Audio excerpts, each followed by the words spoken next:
I will start by condoling with the many families that have lost loved ones and the many families that have missed or people who have been disappeared. And I would want to caution us, all of us, that we should not buy into state propaganda. The media does not belong, the mainstream media does not belong to the people, the 54 million, 55 million Kenyans.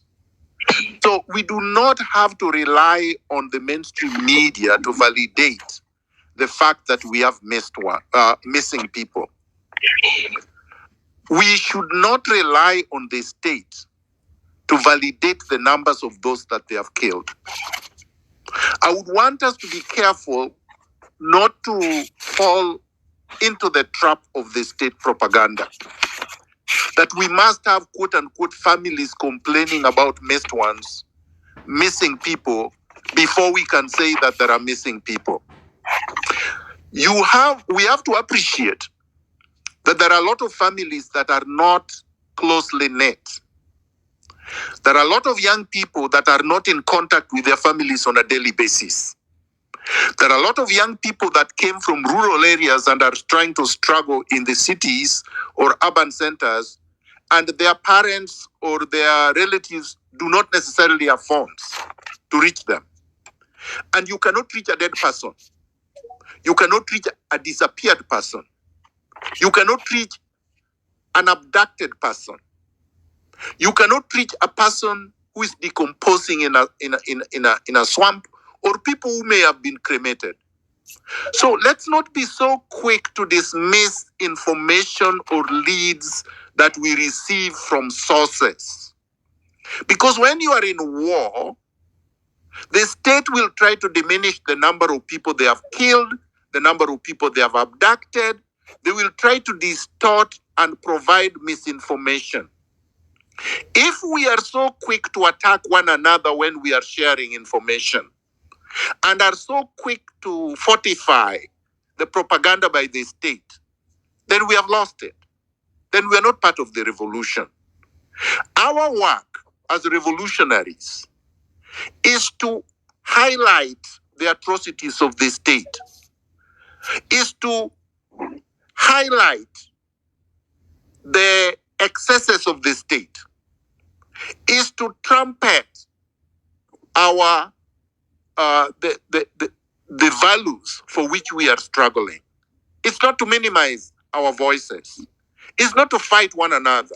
Number two, I want us to be careful of ownership of this movement or revolution. The revolution does not belong to anyone.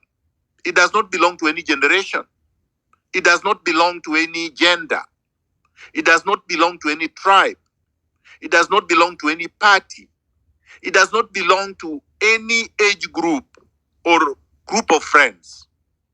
The struggle that Kenyans have been involved in against imperialism, against these puppets propped up by their controllers abroad, the IMF, the World Bank, the CIA, whatever, is a collective exercise. It's a collective movement. It's a collective revolution. If the Gen Zs and the millennials were the only ones on the street, they would not be able to succeed. We must support one another. We must make this a completely holistic and organic revolution. It must involve all age groups. In as much as the majority of the population are Gen Zs and the millennials are the ones that are mainly on the street, we cannot keep away. We cannot keep away because we are in Mombasa, we are in Kisumu, we are in New York, we are wherever. We have to remember that during the South African revolution against apartheid, during the movement against apartheid, most of the fighters were trained in Tanzania. They were not trained in South Africa. Their leaders were in London. They were not in Johannesburg. And so were all revolutionaries around the world. Lenin did not start his revolution to Russia from Russia. Marx never lived in Russia. Che Guevara was not a Cuban. We have to always remember that anytime these people bring atomization, parochialism, distortions, and diversions, the moment they ask you, where are you? All these voices are NIS. Because why should it matter where we are?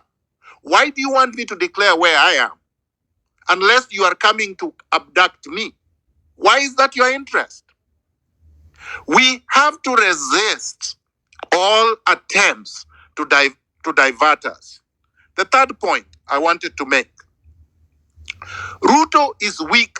Ruto is cornered. And when I say Ruto, I mean the regime. The regime is weak. The regime is cornered. The regime is desperate. The regime does not have any more tricks. The trickery of so-called dissolving the cabinet is nothing but that, a trick. Because are you in control of who is going to appoint? No. Can you guarantee that the people is going to appoint would serve the public interest? No. Can you guarantee that these people will be qualified? No. Can you guarantee that these people will not loot public resources? No. Can you guarantee that these people will not perpetuate impunity? No. So then, why would you say that he has done anything? He has done absolutely nothing. And as we said, the problem starts at the top. As they say from where I was born, fish rots from the head. This fish is rotten. The rot was not at the cabinet level. The rot sits at State House. The rot chairs the cabinet. The rot is the commander-in-chief of the goons that are executing people on the street. The rot leads the looters that were distributing money every weekend in sacks. So therefore, if you don't replace the rot with all its miasma, whatever it is that you want to call it, it will regroup. It will grow again. And it will perpetuate a more vicious system of elimination, system of abduction, system of looting than the previous one. We cannot let Ruto escape now. As Buka correctly said, any attempt at dialogue, any attempt to blunt our attacks on the regime, any attempt to divert us, like ODM and the rest have been doing, is counter-revolutionary. It's an attempt to subvert, to sabotage the revolution. It's to try to abort it, like they have always done. This is what they did in 1969. This is what they did in 1992 when the Section 2A was repealed. This is what they did in 2002 after the defeat of Kibaki during the referendum. This is what they did in 2007 when we pinned Kibaki to the ground. This is what they did in 2017, 2018 when the NRM pinned Uhuru and Ruto to the ground. Raila came from behind and he had a handshake and he subverted everything. And this is what they're doing now. Without this historical context, you're doing absolutely nothing. We must understand this in its correct historical context. These people belong to one club. They belong to one class. They are oriented in the same political mind space. The only thing they understand is to exploit, is to loot, and is to oppress. So what we need Miguna, to do... Yes. I was requesting if I could just, I'm leaving in 10 minutes. I had lost the mic. You might, if you could, as you are finishing, I could do, and you can come back on. That's fine. Okay. I'm finishing. Thank you. Thank you. The scaremongering that there will be a vacuum if Ruto resigns with Gachagua, and that the military will take over is nothing but scaremongering. These people know very well that when Ruto resigns, Gachagua will not take power because he will be going with Gachagua. We will be dissolving this government. And because the Gen Zs and the millennials and the revolutionaries have already rejected all the parties, Azimio will not come to replace them. This is the beauty of it. That this revolution is supposed to remove all of them in one fell swoop. So there will be no vacuum. The military will not interfere. They have never interfered. And they are not going to interfere. They have shown that from their presence on the streets. So let no one scare us that the military will take over. And this movement is more mature than the movement in the Sudan. That was a military dictatorship being replaced by people who had not even tried to fight against that dictatorship. So they got hijacked. This will not happen in Kenya. We are too sophisticated. We are ideologically rooted. And when I say we, I mean all of us from all generations, including Gen Zs and the millennials. We are not going to leave anybody out because this country belongs to all of us. So let no one lie to us or deceive us that they can come out of this. We have to remove them.